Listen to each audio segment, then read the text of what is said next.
Here I have NOKIA G50, and today I'm going to show you how to change wallpaper on this device. So firstly, let's open Settings, then go to the Display section, Advanced, Wallpaper.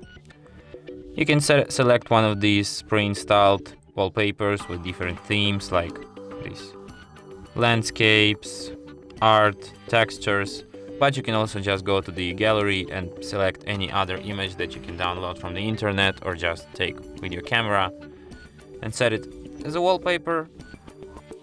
Here you can adjust this image, then tap here, select if you want to set it on home screen, on lock screen, or on both screens, and after that wallpaper changes.